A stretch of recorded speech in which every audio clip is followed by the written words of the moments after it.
E aí, jovem, beleza? Eu sou a Karina do canal Caio no Exame. Estou aqui para falarmos mais um pouco daquela disciplina incrível que é ética profissional. Aquela que você vai acertar todas as questões se caírem no exame de ordem. Opa, deixa a roupa, né? Gente, seguinte, hoje nós vamos falar sobre a infração do inciso 11 do artigo 34 do Estatuto da Advocacia, beleza? O inciso 11º, que é aquela de abandonar a causa sem justo motivo ou antes de decorridos 10 dias da renúncia. Você precisa saber isso daí e eu vou te explicar a partir de agora o que é uma situação e o que é a outra situação, beleza? Vem comigo!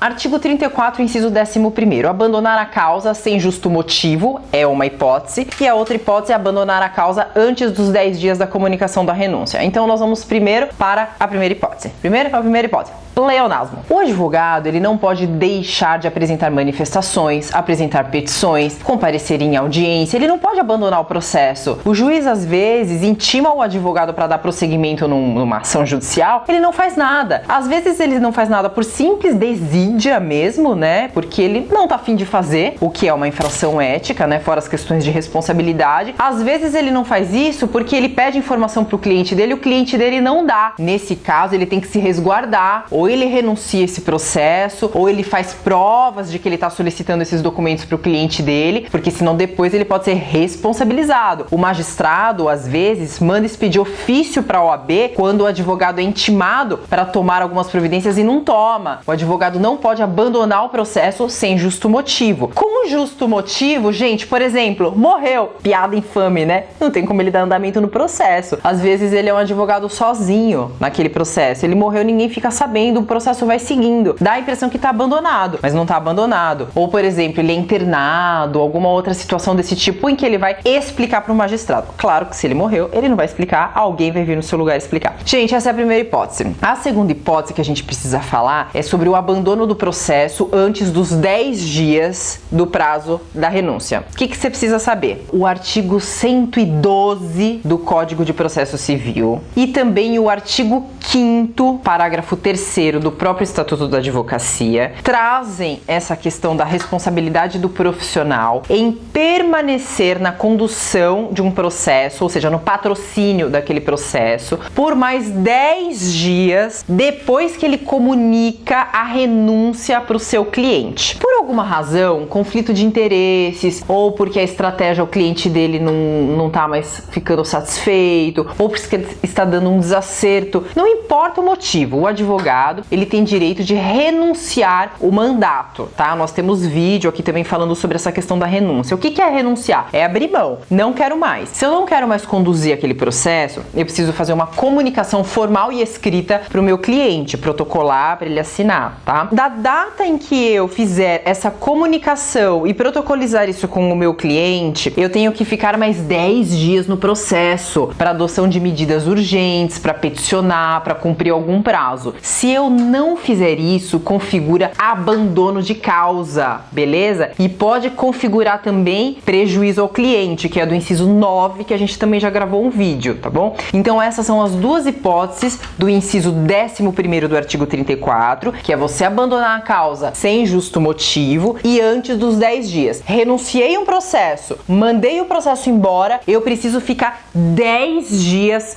corridos cuidando daquele processo, mesmo eu já tendo rescindido o contrato com o cliente, beleza? Veja uma situação, se eu passei o processo para outro advogado por subestabelecimento sem reserva de poderes, né? Então o cliente fala para mim, ah, tá bom, você quer renunciar, não vai ficar no processo, então vamos fazer um subestabelecimento ao invés de uma carta de renúncia. Nesse caso, eu não preciso ficar os 10 dias, tá bom? Porque eu já tô subestabelecendo. Quando eu assinei um subs, entrou outro advogado no processo. Esse novo advogado vai ficar responsável por todos os prazos e manifestações. A questão é a renúncia. Se eu renunciei, automaticamente não tem outro advogado lá. Por isso que precisa desses 10 dias para o seu cliente arrumar um outro advogado, passar a procuração e esse advogado ingressar nos autos, tá bom? Autos significa processo. É isso, gente. A penalidade para esse tipo de infração é censura. Já caiu no exame de ordem. A questão está aqui embaixo. Leia, acerte. Se você tiver alguma dúvida, você coloca aqui nos comentários que eu te respondo. E se você gostou do vídeo, basta curtir ou compartilhar, tá bom? Até a próxima dica. Vamos em frente!